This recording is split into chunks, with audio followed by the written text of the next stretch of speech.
Okay, welcome to Tech Tuesday number 37. Today we're going to talk about things that you see after the sun rises, but maybe you'd like to see them before because they're over the horizon. And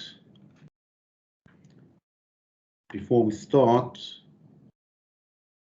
we will take a moment of silence.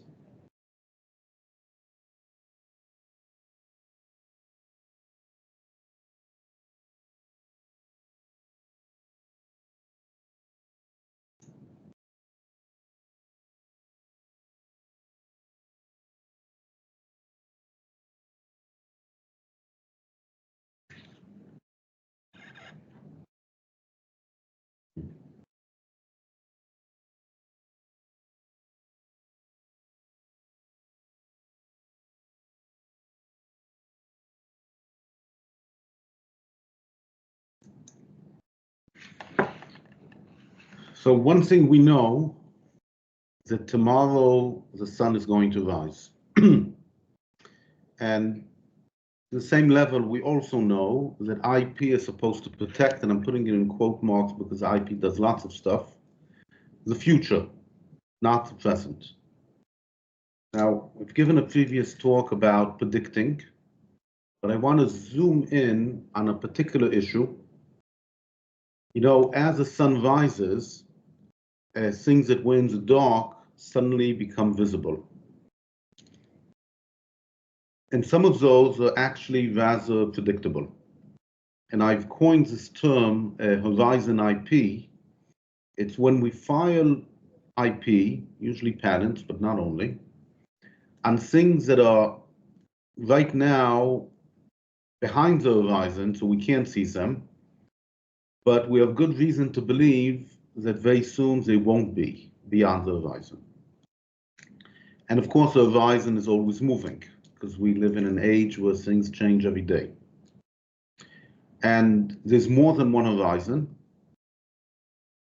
and we'll talk about that.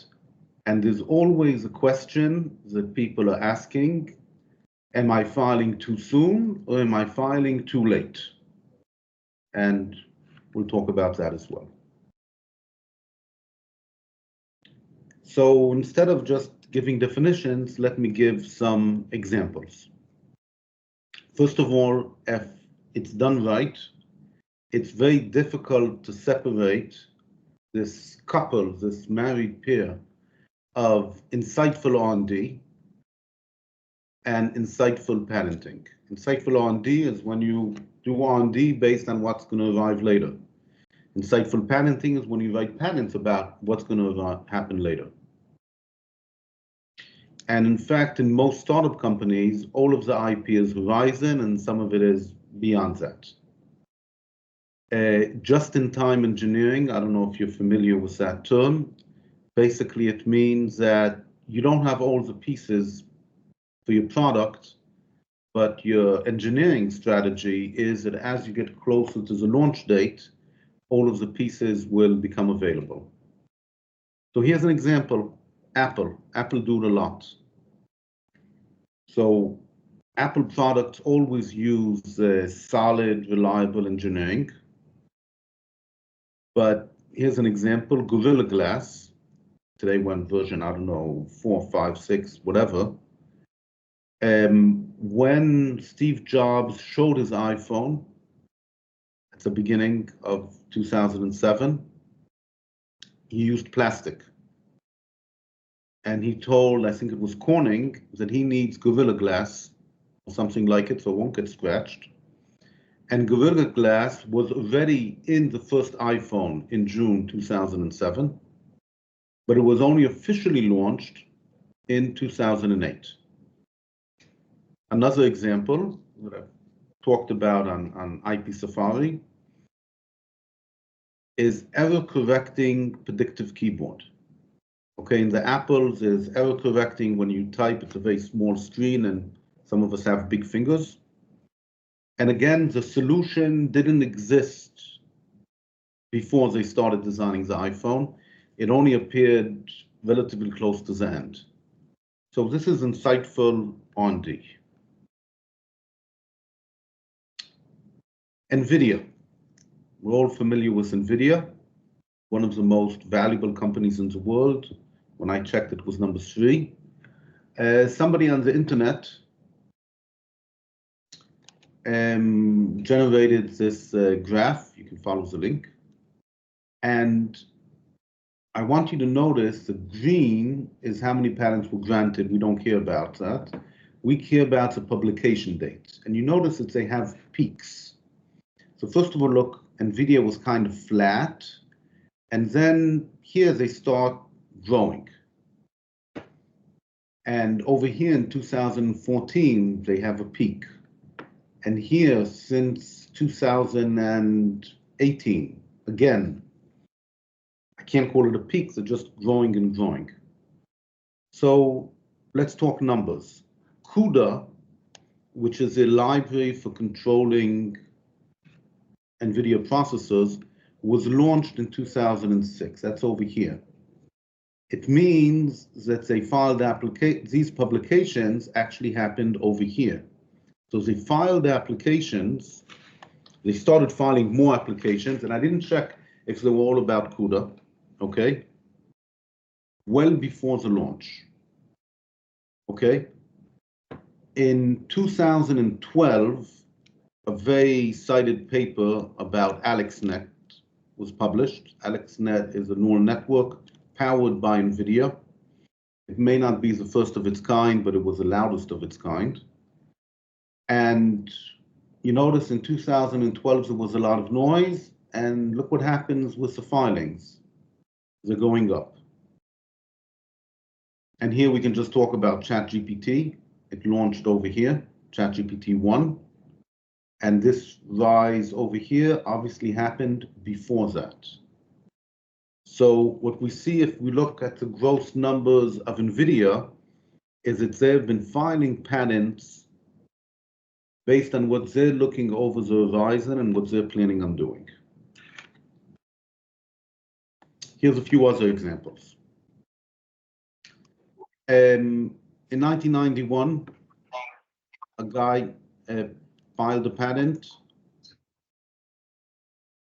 for orientation-sensitive display system. It means what you think it means. When you rotate the screen, the picture rotates.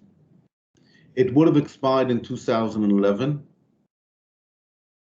The iPhone launched in 2007, and this was a very important technology in the iPhone. And in fact, the Nokia N95 had a similar feature a bit before. Here's an example which is close, but no cigar. The computer mouse. Okay? So it was invented perhaps in 1963 and was shown in what's called the mother of all demos, where Engelbart showed it, mouse and graphics and so on. The Macintosh came out in 1984. So if they would have filed a patent in 1963, it would have been dead by then. Windows 3.1, which is the bulk of the market, was launched in 1992, well after 20 years. An actual patent application was filed in 1967 and was granted in 1970, which means it was good until 1987. It's a relatively limited patent, but it wasn't relevant when Windows came out. And in fact, this patent was apparently licensed to Apple, who didn't use it. Because like I said, the mechanics are not so good. Many pharma patents have a similar way. You file the patent when all you have is a drug lead. You have no idea if it's going to be any good. In fact, you do it before you spend $300, $400, $500 million. So what they do is a shotgun approach. They file a lot of applications, each one with a lot of different leads, and they hope for the best. But the point is that they're looking to see what's going to happen real soon. The Lemelson patent. So the barcode was invented in 1952. In 1956, Lemelson filed patents on using the barcode, in particular for inventory management. Inventory management was only really used starting the 1970s because it's difficult to use barcodes unless you have a laser scanner, and lasers didn't exist. The laws then allowed you to keep the patents alive, submarine patents and so on, which he did. Okay, I want you to notice 1956 to 1976, that's 20 years. You have to know when to file. Otis was his elevator. Invented the elevator, without which we wouldn't have high-rise buildings. But the first high-rise building was built more than 20 years after he filed his patent. And now let me give you the opposite example. I had a client, some sort of catheter structure, and he wasn't able to look over the horizon and say, within 5 years, the competition is likely to develop new materials, which will mean you don't need my structure. And I don't know if he could have done it, okay, but he should have thought about it. Here's another example, digital x-rays and hard copy x-rays. People are still using hard copy x-rays, you know, on those transparent sheets in huge numbers. Maybe the number isn't going up like digital. But if somebody tried to look over the horizon, and many people did, they would have said, oh, in 5 years, nobody will use hard copy. They were wrong. So if you would have filed a patent on not using hard copy, you would have lost. Would have filed a patent on using digital, that would have been good. So we have all these examples of people who've tried to look a little bit over the horizon and file patents. And one of the questions we ask is, what are these horizons? So the easiest one to talk about is a technology horizon. We know new technology is coming. The improvements in technology, it's evolutionary. We know that technology is maturing and becoming more reliable. I mean, everybody here remembers when the first electric car came out. Oops, we don't. It was 120 or so years ago. Okay, but then electric cars woke up again. And it took some time, but everybody knew that people would build electric cars. And in fact, they did build electric cars. No surprise. Sometimes it's not the technology itself. Sometimes it's an understanding of the technology. In other words, you say, I don't know what people are going to do tomorrow, but I'm pretty sure that by tomorrow we'll know what is easy to do and what is difficult to do. And if you're familiar with, I hope I'm pronouncing it right, Seinfeld framework, pronounced it wrong, that divides the world into different sections. You have clear, where everybody knows what to do. You have complicated, okay? You have complex, where it's even more confusing, and you have chaotic, where who knows what's going on. And the point is that technology usually goes in a counterclockwise way. At the beginning, it's chaotic, then becomes complex, then complicated, then clear. A very important horizon is when you go between chaotic and complex, or complex and complicated. Because when you go from one to the other, your technology becomes much more predictable. Enough technology, the market. Sometimes the horizon is what's happening in the market. The market can be affected or can affect culture and geopolitics. Just an example of culture.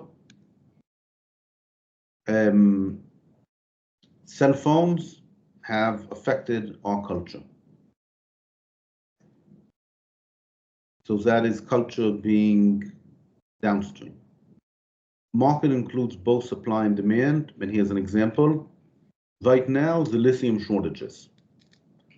I think we can agree that they will be solved. There's many different ways to solve them, but they will be solved. There's too much money happening to prevent them from being solved. The question is, are we going to have the IP to take advantage of it? we know they're going to be solved. Eradication of extreme poverty. The number of people who live on less than $2 a day has dropped worldwide. What do these people do when instead of being dirt poor, they're just poor or perhaps low income? Well, one of the things they do is they want to get dental work. Well, if you're in the dental field, you know that, you know what countries it's going to happen in, and you can ask yourself, what are people going to be doing in order to serve this new market? Sometimes it's the opposite. You can have a dying market, horsewhips. Yeah, anybody buy any lately? No. You could see the market dying. Wars. When you have a war, it usually causes shortage, but afterwards you have a rebound. In the US, for example, also in Europe, of course, construction after World War II went crazy. Right now we have a war, and hopefully it's the last one, but everybody's preparing for even bigger wars everywhere. And we know that there's a shortage of certain type of artillery shell.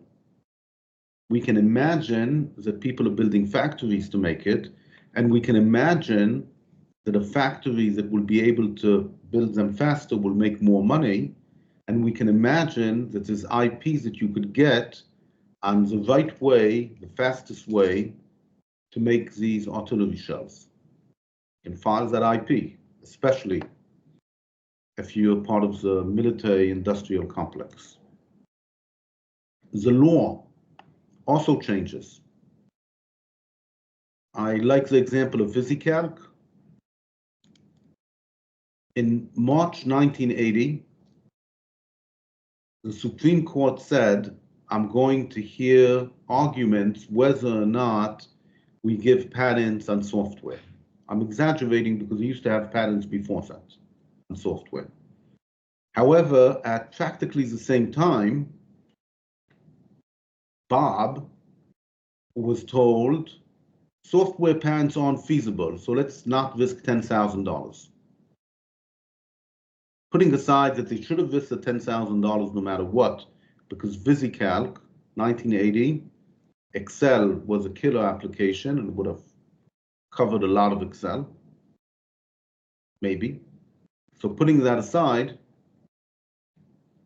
if they would have looked at the legal horizon, they would have said, oh my God, Supreme Court is going to decide whether or not you give software patents.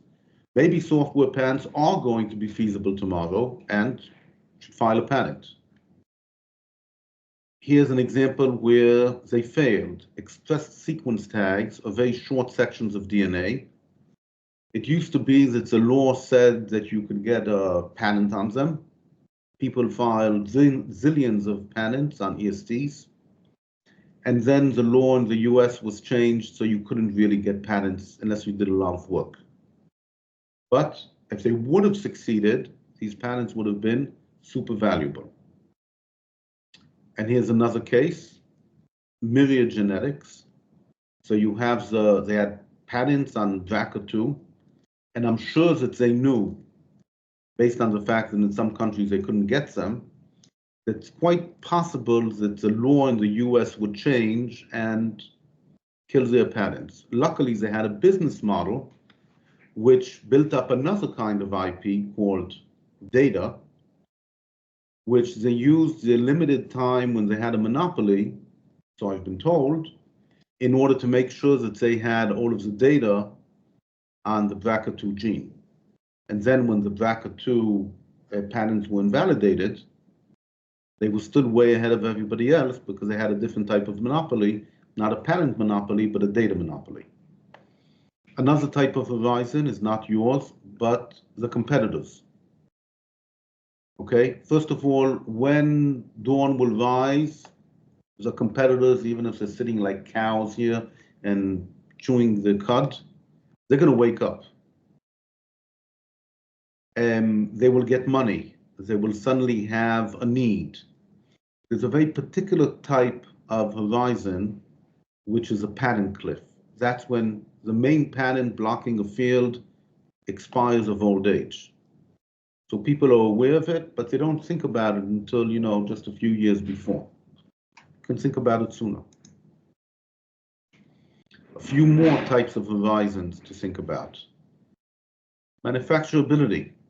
If something was impossible to manufacture before, you can see how the cost is going down and the yield is going up. What is IoT? Internet of Things. But where's it coming from? One of the places it's coming from, the cost of a processor and electronics which do communication is going down. So at some point, people said it's going down enough, we can make a junky product out of it. Right over the horizon. There's also an internal horizon, okay? In any given company, you often have an idea when the company will work on something. Well, you have to prepare the IP before. And the other types, but not going to talk about every single one. So, okay, there's different types of horizon. What are we going to see over the horizon? Maybe I'll first ask, how well are we going to see over the horizon? So in a escalating manner, when I don't see anything, it's a pure guess what's happening over the horizon. As dawn starts rising, you start seeing possibilities. Maybe something will happen, maybe something else will happen. When you get more light, you get probability distribution of directions. In other words, I'm not sure exactly what's going to happen, but it's more likely people are going to use a water-based solution than an alcohol-based solution. It's more likely to work.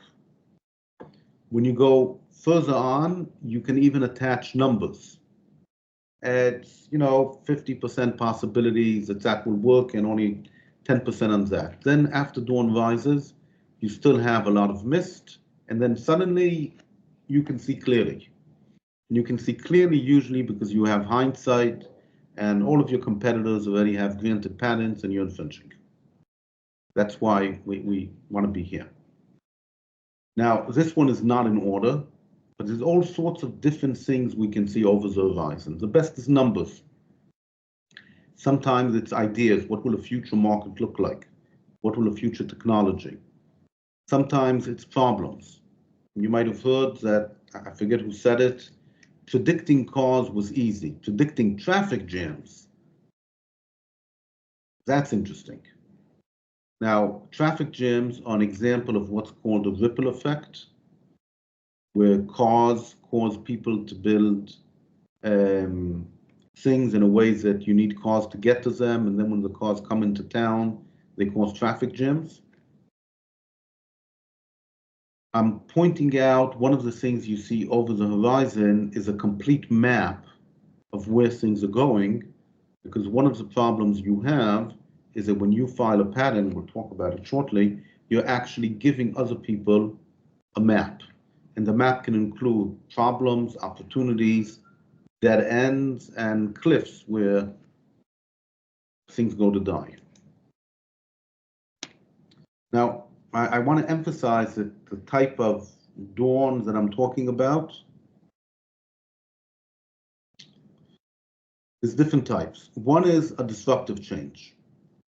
Something happens and the whole world will be different. We can predict it,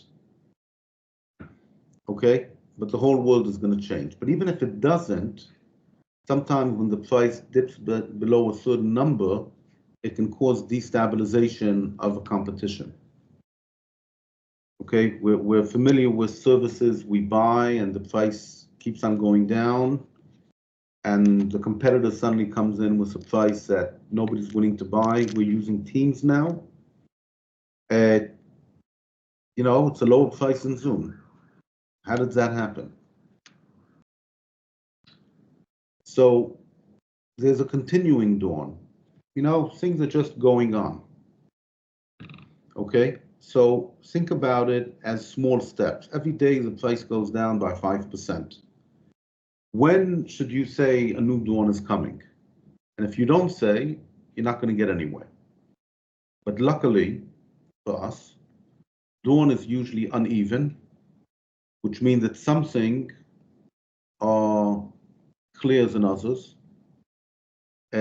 Certain battery technologies are more likely than other battery technologies. This defines niches, and what often happens in a company is at first you capture a niche, and after you have that niche, you capture more.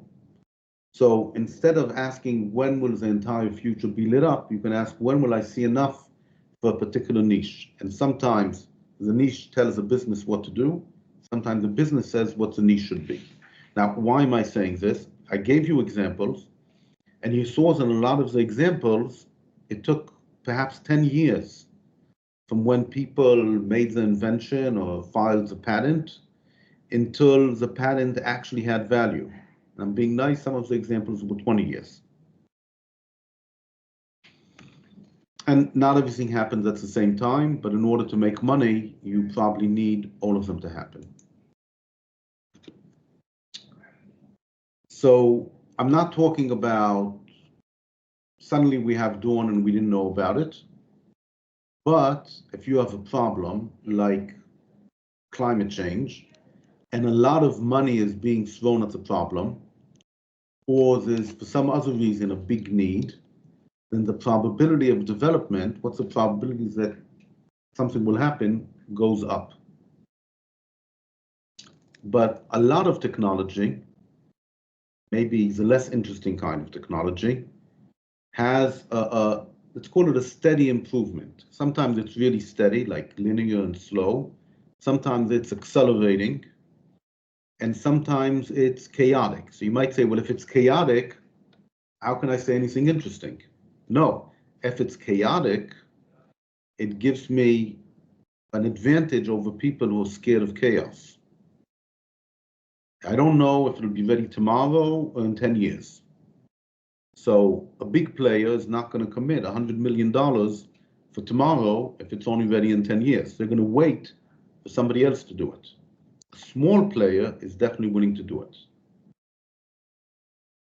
And we are in the business of, not us, but our clients, of building technology, which means that we can change how fast dawn is coming.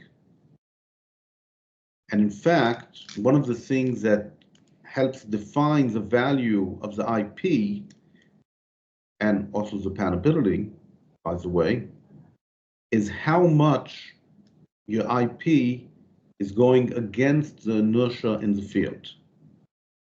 Because what often happens is you have big players with a lot of inertia, and when it comes time to change, they can't. So if you realize that sooner and timed your filing correctly, you can win. So I've been very big on talking about what dawn is and Horizon IP and what kind of horizons. Should we file too early or too late? So first of all, what is the risk of making an early invention and filing for it? First of all, you could simply be wrong. You filed a patent application and it's wrong. In particular, you're missing a critical feature. In general, you can probably patent better if you wait. Why? Because you understand better what the invention will do and what the market will serve. It's guaranteed that when your invention publishes, it will be used against you. And I call this donut patents. Instead of getting a nice coverage, you have a big hole in the middle because of the previous publication, and you can't get protection on that hole. There's also a spotlight effect. When you file a patent application and it gets published, it gives other people ideas. It gives them an understanding. It gives them interest. Okay, and all of these things happen earlier. And one of the things that you give them is a map of what you think the world looks like. And it could be very interesting to use a spotlight effect in order to confuse your competitors.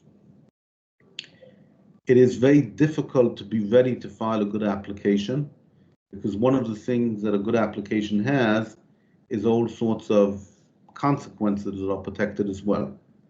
And you just don't know them yet. Often you don't know if it should be a patent application or if you should keep it as a trade secret. Now, there are ways to, you can file a patent and then kill it and it stays a trade secret. But the world is a bit more complicated than that. Your company might be in its DNA a leader, in which case you want to file early perhaps, but it might be a follower. You know, I forget which company, we're never going to be first, but we're going to be biggest. Investors sometimes don't like that you're risking in unclear directions. If you wait, the company might suddenly have a need, and then the company will be willing to put in the effort in order to drive innovation. So if you don't wait, you might get a project, and the project will be starved because it's, you know, too soon. Nobody cares about it.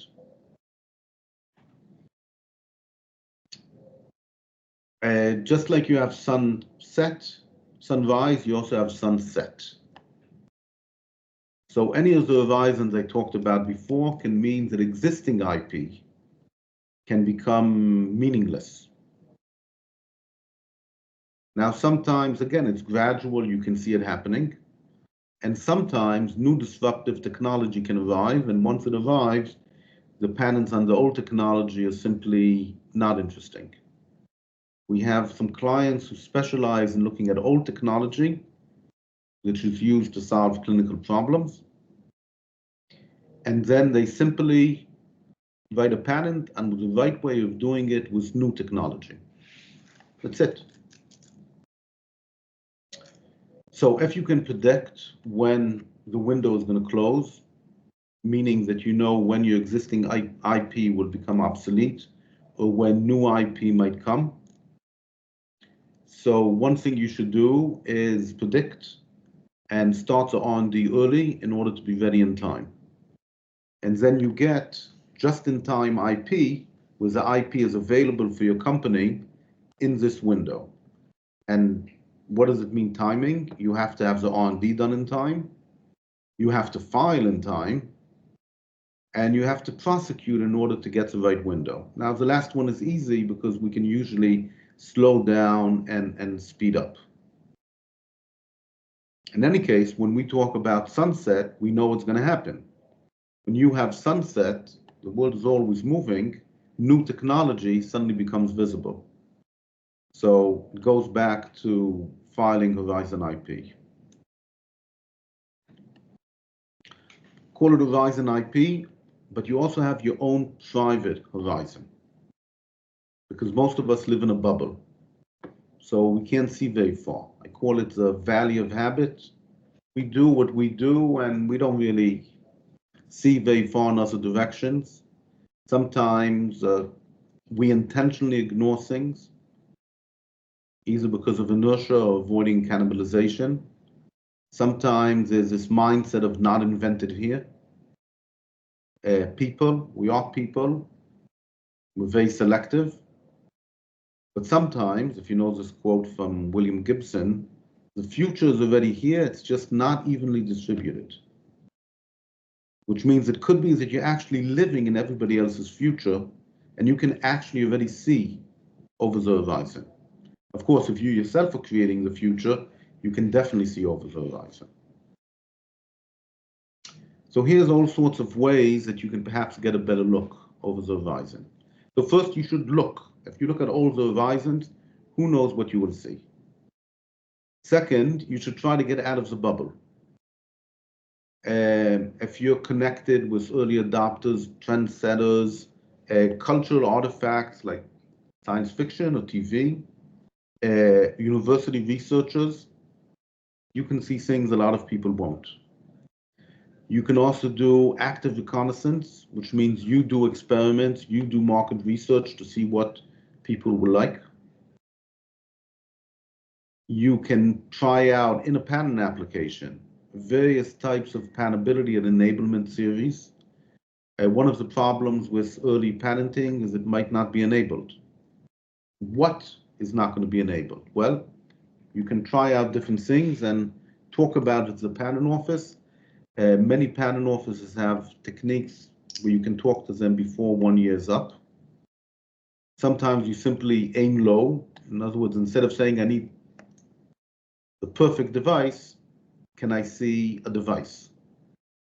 There's a whole field called weak signals, and I'm not going to talk about that, but I am going to talk about a non-weak signal, which is patent information. Okay, so here's something from the Japanese Patent Office, and you can definitely use patent information in order to show you effort and progress in different technologies, how much work is being done, where do people appear to be at a dead end, where are things moving more quickly. The whole concept of open innovation is that you have information flow from outside. So you have to open yourself to outside information flow. It has its problems. We talked about it, last time, but it can definitely help you get a better look. Okay, we got a better look. What should we be looking at? One is, what's the world going to look like? Another one, how likely is it to be that way?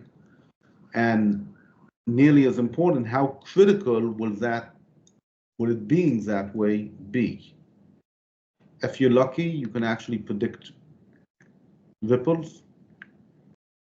You can figure out how good your estimations are. And most important, can you figure out where your competitor will want to go? If you can figure out where your competitor will want to go, that's what we want to file patents on. So we're going to file a patent. What are we going to write in the patent that we file? Well, one thing, we're going to have to be very careful on the balance between enablement and the ability to block. We need broader claims in order to block, especially since we can't see over the horizon, but enablement might be a problem. We should definitely focus on what is more likely to be critical. I hope all of you are familiar with FUD, fear, uncertainty, and doubt, which is a trick used by some companies to scare other companies into not doing things. And here's his two types of FUD. One is against existing competitors in that field, and one is against future competitors. And also when you file a set of patents, there's a thicket and a minefield. So a thicket, imagine you're walking through the forest and the trees don't bother you, but between the trees there's a lot of blackberry bushes. Okay, it's really difficult to walk. It's also yummy, but it's difficult to walk. A minefield is usually marked as being a minefield in order that you shouldn't even go in there.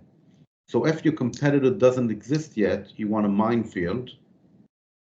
And if he does exist, you want a thicket to slow him down. When we file, obviously we have to worry about self-prior art, that whatever you file will be used as prior art. Anything you file when it publishes will be helping the competition. And the specific type of help we don't want to give is helping them against you. For example, teaching the competition where your weak spots are. Maybe we should just do some patents to make it slow down. So a patent thicket is like 5 different patents, but maybe just 1 patent or 2 patents that will make it more difficult for the competitor. Obviously, you have to look at your IP strategy and see if any of this filing can help you with the business goals. And what you're doing all the time is asking yourself, should it be a trade secret, or is it better served not being a trade secret? Okay, and as dawn comes up, you ask that question again and again. Mentioned trade secrets, Horizon IP is not only patents. Okay, so trade secret, by looking over the horizon, I know what should be a secret. I know what secrets it would be valuable to have. It's common in trademarks to say, I know what the market would look like. Let me start my branding now before the market even exists.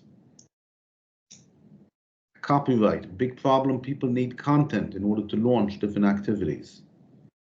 Freedom to operate. Okay, you know what will happen. Freedom to operate opinion could be considered to be an item in your IP portfolio, probably should be. That's Gil Perlberg likes to say that. So if you can figure out what freedom to operate opinion or activities you need to do them now. How does it all come together? So any particular IP item has a job to be done, thought it from a strategy perspective, and a task to be done. What exactly is it doing? So let me give you a few examples. If your goal in life is to block competition, you should file a patent as soon as a critical feature of the competition, as soon as you guess it, you should file a patent. If your goal is to have a stampede, having everybody file patents in the field so it's all muddy and nobody can get good protection. So instead of you filing 100 patents, you want to convince your competitors to file the patents. But in order to do that, you have to wait until they're capable of doing it. If you want to license, if that's your strategy, you file the patents as soon as you know that licensees will actually want to go into that field. Let's say you want to preserve your options of going into a particular field. You're not going to do it, but if you need to pivot, you want to be able to do it. So as soon as you identify the fact that you want to pivot, that's when you file the patent. Worst case, it'll be garbage, but you're not planning on doing it anyways. And there's an opposite case when you want to do one up on the competition. Here, you don't file as soon as possible. You file when you identify that you can have a significant improvement, which the competition will be upset that you patented. So depending on your strategy, you might file earlier, normal, or later. So I end with what I started. IP is always about the future, and the future is over the horizon. There are lots of horizons. There's your own private horizon. It's easier to anticipate dawn than you might think, partly because you don't have to anticipate an entire world with only components. And you want to encourage companies to look over the horizon and choose to use IP protection for what they see there.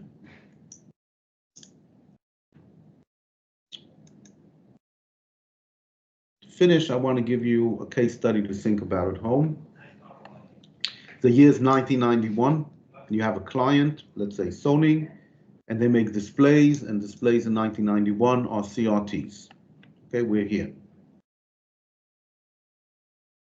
So LCD are an actual viable technology. When should Sony be filing patents on LCD? What IP should they file? What about things that are not filed but are still IP? And then ask yourself, depending on what happened in 1991, if they should do anything different in 2008, where LCD is not replaced by OLED, but definitely OLED is the hot thing happening. Okay, so just imagine you're in 1991, you don't see what's happening to the right, but you can guess or not if anybody has a plasma display. And it happens again in 2008. Okay, thank you.